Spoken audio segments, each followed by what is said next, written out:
नमस्कार दोस्तों। कल सुबह से एक खबर अपने राजस्थान के शिक्षा जगत में आग की तरह फैल रही है। इसकी अपडेट अपने जो यूट्यूब चैनल है उस पर भी मैंने आपको दी कि विद्या संबल योजना को फिर से लाया जा रहा है स्कूलों के लिए, विद्यालयों के लिए, जिसमें ग्रेड थर्ड, ग्रेड सेकंड और ग्रेड फर्स्ट की पोस्ट होंगी। इस समय विद्या संबल योजना कॉलेज जो एजुकेशन है, चाहे वो राजशेष हो, चाहे सामान्य जो कॉलेज एजुकेशन है परमानेंट वाली उसमें हो, विद्या संबल चल रही है।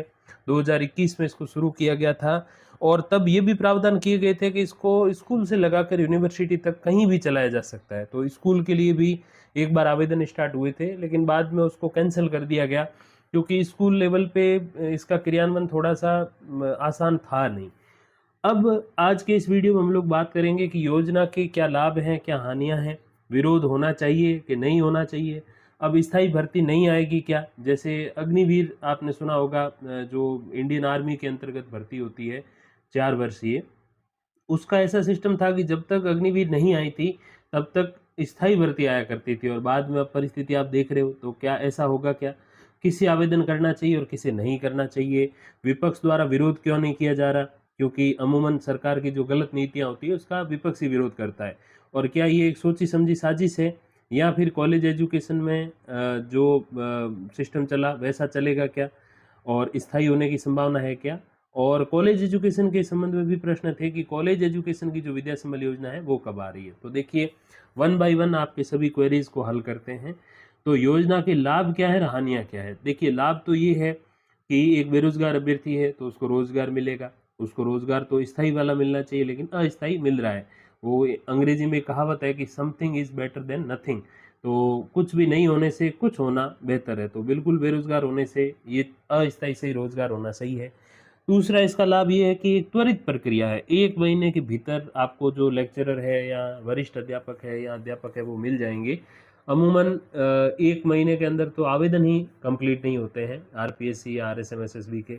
तो एक त्वरित प्रक्रिया इसका भी एक लाभ है। तीसरा लाभ इसका ये रहता है कि जो व्यवस्थाएं हैं, मतलब कॉलेज, माफ़ कीजिएगा, स्कूल लेवल पे जो पद खाली होते हैं, तो उससे क्या है कि बच्चों को बड़ी असुविधा होती है, उनकी पढ़ाई नहीं हो पाती। बच्चों के द्वारा, ग्रामीणों के द्वारा हम कई बार अखबार में वगैरह, टीवी पे देखते हैं, फ़ोन पे, अलग अलग यूट्यूब चैनल्स पे, कि वहाँ आंदोलन हो रहे हैं। और आंदोलन इसलिए किए जा रहे हैं कि शिक्षक नहीं है, जबकि राजस्थान में बहुत बड़ी भीड़ है बेरोजगारों की, मतलब जो शिक्षक बन सकते हैं ऐसे बेरोजगारों की। तो ये इसके कुछ लाभ हैं। हानियों की बात करें तो पहली हानि ये है कि ये जब व्यवस्था लागू होती है तो सीधी सी बात है कि सरकार को एक चैन की श्वास मिल जाती है कि वो अब आराम से परमानेंट भर्ती निकाले, क्योंकि इसमें काम तो चल ही रहा है ना। फिर ग्रामीण विरोध नहीं करेंगे और ग्रामीणों के द्वारा किसी प्रकार का जो या बच्चों के द्वारा किसी प्रकार का विरोध नहीं किया जाएगा, क्योंकि उनको टीचर चाहिए। अब टीचर परमानेंट है, टेम्परेरी है, स्थायी अस्थायी, उससे उनको कोई विशेष तात्पर्य रहता नहीं है। तो हानि इसकी यही है कि ग्रामीणों का जो विरोध है वो बंद हो जाएगा। अच्छा, विरोध बंद हो जाएगा तो अच्छी बात है, अच्छी बात तो है, लेकिन बुराई इसमें ये है कि फिर सरकार थोड़ी ढीली पड़ जाएगी कि चलो आराम से करते हैं ना भर्ती, क्या दिक्कत है।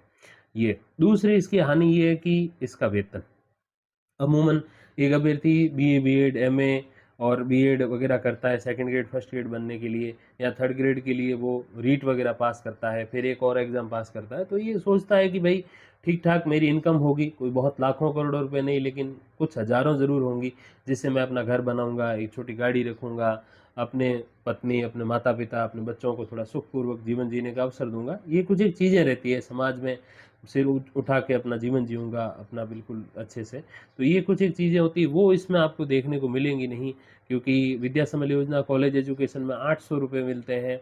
फिर और भी है सह आचार्य और आचार्य के लिए, लेकिन कोई बेरोजगार अभ्यर्थी तो एसोसिएट प्रोफेसर या प्रोफेसर की जॉब तो ले नहीं सकता ना, वो तो हद से हद असिस्टेंट प्रोफेसर तक ही जाएगा। वैसे इसमें 300, 350, 400 तक रखा गया है वेतन वाला सिस्टम, जो कि मैं समझता हूँ कि कालांश के आधार पर अगर आप देखोगे तो इतना नहीं है, ये ध्यान दीजिएगा। तो ये इसकी दूसरी हानि। एक और हानि ये है कि ऐसी व्यवस्थाओं में अगर कोई पढ़ गया तो उसकी सबसे पहले तो पढ़ाई खराब होगी, क्योंकि उसको पढ़ाने के लिए पढ़ना पड़ेगा। ये कोई आप पहली दूसरी को तो पढ़ा नहीं रहे कि अ आ इ ई पढ़ा दिया, ABCD पढ़ा दिया, 1 2 3 4 पढ़ा दिया। कि आपको खुद नहीं पढ़ना पड़े। आप 11th-12th को पढ़ाओगे, आप 9th-10th को पढ़ाओगे तो आपको खुद को बहुत अच्छे से वो चीज़ें पढ़नी पड़ेगी, उसके नोट्स बनाने पड़ेंगे, तब जाके वो चीज़ें आप एक अच्छे टीचर के रूप में स्थापित होंगे। और आप अस्थायी हैं तो आपके ऊपर प्रेशर भी फुल रहेगा कि आप ये सारी चीज़ें करके जाओ, और ये करके जाओगे तो फिर वही बात है कि आप अपनी पढ़ाई को समय नहीं दे पाओगे। और एक नुकसान इसका ये भी है कि इंसान थोड़ा आर्थिक रूप से तो ठीक हो जाता है, लेकिन शारीरिक और मानसिक रूप से थोड़ा परेशान हो जाता है, क्योंकि उसका मानसिक शोषण होता है। उसको हर समय ये डर सताते रहता है मेरी जॉब नहीं चली जाए, हर समय डर सताते रहता है कि यार तैयारी नहीं कर पा रहा, हर समय ये डर सताता है कि प्रिंसिपल सर कुछ कह नहीं दें, क्योंकि अस्थायी के ऊपर तो देखो फिर उस हिसाब का शासन किया जाता है। और शारीरिक रूप से परेशानी ये है कि फिर क्या पता 50, 100, 150 किलोमीटर दूर स्कूल मिले, अब जाना तो पड़ेगा, बेरोजगारी है, क्या करें, कहाँ से लाएं पैसे। तो फिर उसको आने जाने में फिर बड़ी परेशानियाँ होंगी, रूम लेना, एक अच्छा मकान ले लेना, और ये सारी चीज़ें कर नहीं सकता क्योंकि इतना वेतन नहीं है। तो ये कुछ एक हानियाँ और कुछ एक लाभ पे हमने बात करी। अब विरोध होना चाहिए कि नहीं होना चाहिए, देखिए विरोध इसका कब नहीं होना चाहिए और कब होना चाहिए वो समझो। अगर इसके आने से स्थायी भर्तियों पे प्रभाव पड़ता है, जैसे कि राजशेष वाले कॉलेजों में पड़ा, तो डेफिनेटली इसका विरोध होना चाहिए। एक मिनट भी युवाओं को रुकना नहीं चाहिए, तुरंत विरोध करना चाहिए इसका, चाहे ऑनलाइन और चाहे ऑफलाइन किसी रैली या भूख हड़ताल के माध्यम से। और अब विरोध क्यों नहीं होना चाहिए? अगर इसके आने से कोई स्थायी होने की डिमांड नहीं करेगा, जैसे राजशेष वाले अभी कर रहे हैं कॉलेज लेक्चरर, या फिर इसके आने से स्थायी भर्ती पे कोई फर्क नहीं पड़ेगा, जो कि पड़ा है अग्निवीर के आने से, तो ऐसा कोई फर्क नहीं पड़े स्थायी भर्ती पे, तो इसको चलने दो, बेरोजगार को दो पैसा मिलेगा वो सही। तो इसीलिए विरोध होना भी चाहिए और नहीं भी होना चाहिए, दोनों स्थिति में आप समझ सकते हो कि किन कारणों से होना चाहिए और किन कारणों से नहीं होना चाहिए। अब एक प्रश्न ये है जिस पे सभी अभ्यर्थी चिंतित हैं कि अब स्थायी भर्ती नहीं आएगी क्या?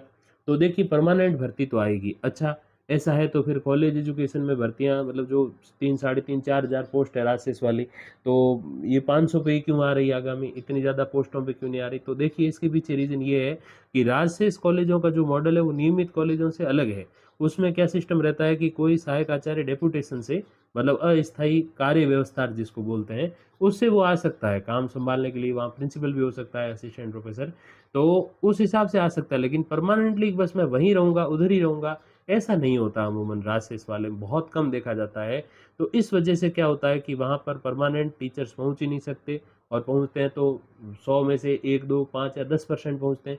तो उस वजह से क्या है कि वहाँ का पूरा रवैया और वहाँ का ढांचा ऐसा हो गया है कि वहाँ अस्थायी जो असिस्टेंट प्रोफेसर जो कि बेरोजगार थे, जिनको उनके कैरियर ग्रोथ के बेसिस पे, मतलब कि उनका जो एकेडमिक रिकॉर्ड है उसके बेसिस पे लिया गया था, वो वहाँ पर होते हैं। इसीलिए वहाँ पर स्थायी भर्ती की आवश्यकता रही नहीं। और अब 5 वर्ष वाली करवा रहे हैं टीचिंग एसोसिएट, तो वो भी रुक गई है कोर्ट में, बैक टू बैक 17, 19, 21 को सुनवाइयाँ चल रही है।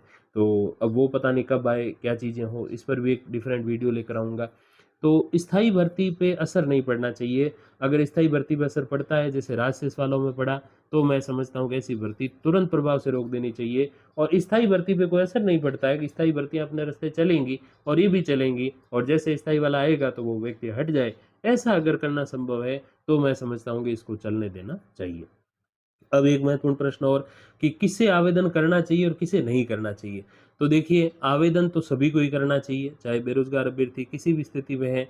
ऐसी स्थिति कि मम्मी पापा दोनों गवर्नमेंट सर्वेंट है और आप बहुत अच्छे से रह रहे हो, नौकरी लगी चाहे नहीं लगी, तो भी आवेदन करना चाहिए। कल का भरोसा क्या, कल क्या हो क्या नहीं हो, कोई ऐसी चीज़ें चल जाए, इसका कुछ बोनस मिल जाए पढ़ाने का 1-2 अंक, क्या मालूम क्या चीज़ें हो, तो डेफ़िनेटली आवेदन करना चाहिए। और किसे बिल्कुल नहीं करना चाहिए, तो किससे भी बाकी नहीं रहना चाहिए, आवेदन अवश्य करना चाहिए।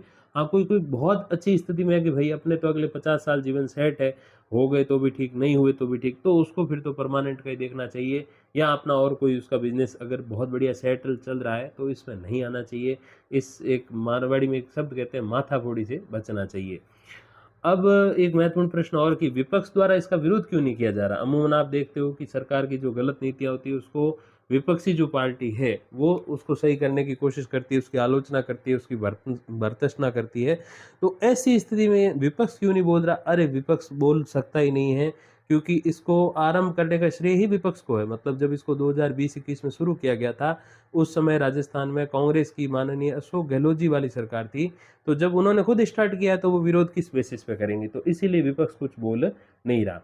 अब अंतिम 2 प्रश्नों की ओर बढ़ते हैं कि क्या ये एक सोची समझी साजिश है?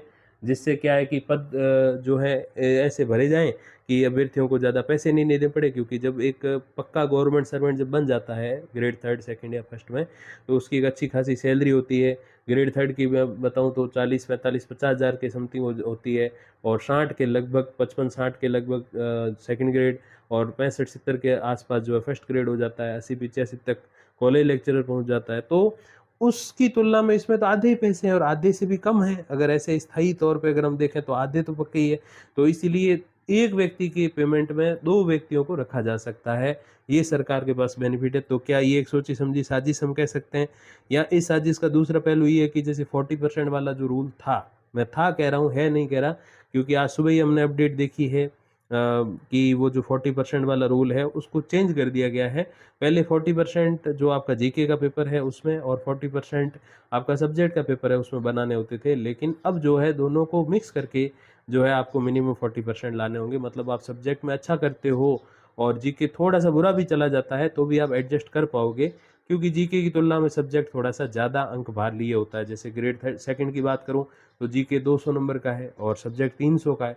ग्रेड फर्स्ट की बात करूँ तो आप समझ सकते हैं कि जो पेपर फर्स्ट होता है वो 75 क्वेश्चन का होता है, और जो पेपर सेकंड होता है वो जो है, माफ़ कीजिएगा, 150 अंक का होता है पेपर फर्स्ट, और सेकंड जो है वो आपके 300 अंकों का होता है। तो 150 और 300 450 हो गए, 75 प्रश्न उसमें और 150 प्रश्न इसमें, तो वो उसका ऑलमोस्ट डबल है। तो इस हिसाब से देखा जाए तो एक बेनिफिट है जिनका सब्जेक्ट अच्छा है, सब्जेक्ट में वो नेट है, जेआरएफ है, पीएचडी वगैरह कर रहे हैं, एमफिल तो बंद हो गई, तो ऐसी स्थिति वाले अभ्यर्थी को थोड़ा सा फायदा होगा, क्योंकि वो सब्जेक्ट को थोड़ा सा और अच्छा करके जीके वाले स्कोर को जो है वो कवर कर सकता है। तो ये कोई ऐसी साजिश तो हम नहीं कह सकते, लेकिन हाँ कुछ चीज़ें रहती है सरकार के माइंड में, अच्छी भी और बुरी भी, उसके अंतर्गत इसको रख सकते हैं। पेमेंट भी बचाना है, वेतन भी बचाना है, बच्चों की शिकायत भी नहीं आनी चाहिए, ये सब चीज़ें साजिश के अंदर रख सकते हैं।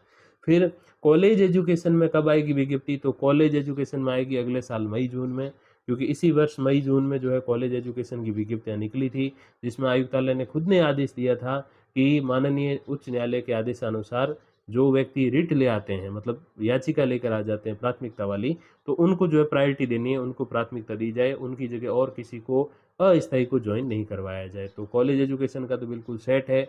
उसके बाद भी कुछ पद खाली रह गए थे 400-500 के आसपास, उसको फिर विज्ञप्तियाँ निकलवा के जुलाई में भर दिया गया। तो डेफिनेटली कॉलेज में तो इस समय तो विद्या संबल योजना शायद संस्कृत एजुकेशन में आ सकती है, बाकी में तो संभावना नहीं है। फिर एक अंतिम प्रश्न कि स्थायी जो परमानेंट होने की संभावना है वो इसमें कितनी है? तो देखिए, स्थायी होने की, परमानेंट होने की संभावनाएं मैं समझता हूँ कि इसमें बहुत कम है। राजशेष में थोड़ी सी संभावना इसलिए हो गई कि वहाँ परमानेंट वाले असिस्टेंट प्रोफेसर पहुँच नहीं सकते, और अगर पहुँचाना चाहें तो पूरे राजशेष सिस्टम को समाप्त करके ही पहुँचाया जा सकता है। तो ऐसी स्थिति में अब समाप्त तो किया नहीं।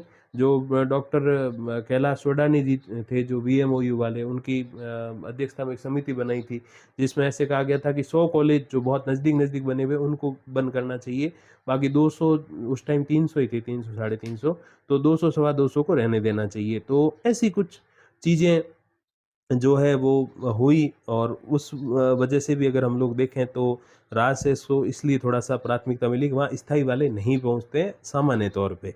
और यहाँ पर तो ऐसा है नहीं, स्कूलों में अभी तक राजशेष का कोई मॉडल जो है वो लागू नहीं किया है, और जब तक ऐसा मॉडल लागू नहीं होगा तब तक स्थायी होने की संभावना कम होगी, क्योंकि उनको एक शपथ पत्र भरवा के, एफ़िडेविट भरवा के ही जॉइन करवाया जाता है कि आप जो है तब पद छोड़ दोगे जब यहाँ पर कोई स्थायी शिक्षक आ जाएगा, चाहे वो ट्रांसफ़र से आए, चाहे डेपुटेशन से आए, चाहे एक नई फ्रेश जॉइनिंग से आए। तो परमानेंट होने की संभावनाएँ बहुत कम हैं। राजशेष वाले में इसलिए ज़्यादा क्योंकि वहाँ पर कोई कहने वाला नहीं है, वहाँ पर व्यवस्था अलग है इसलिए। तो ये कुछ एक अपडेट्स थी। शीघ्र ही मैं विज्ञप्तियाँ लेकर प्रस्तुत होऊँगा आपके समक्ष। इसके साथ-साथ और इंटरेस्टिंग चीज़ें लेकर आऊँगा, जिसमें हम जानेंगे कि फर्स्ट ग्रेड, ग्रेड सेकंड और ग्रेड थर्ड में कितनी जो है पोस्टें हो सकती है इस वीएसवाई के अंतर्गत। और बाकी आदेश आपने देखे ही, जो अपने प्रमुख है सीएस जो हैं, उन्होंने आदेश जारी किए थे श्रीनिवास जी ने कि सभी जिला कलेक्टर जो है इस संबंध में जल्द से जल्द कार्यवाही करें, और प्रिंसिपल भी अपने तौर पर व्यवस्था देख सकते हैं। तो ऐसी कुछ एक चीज़ें आपको देखने को मिलेगी वीएसवाई में। जल्द ही एक नए वीडियो के साथ लौटेंगे। धन्यवाद, नमस्कार।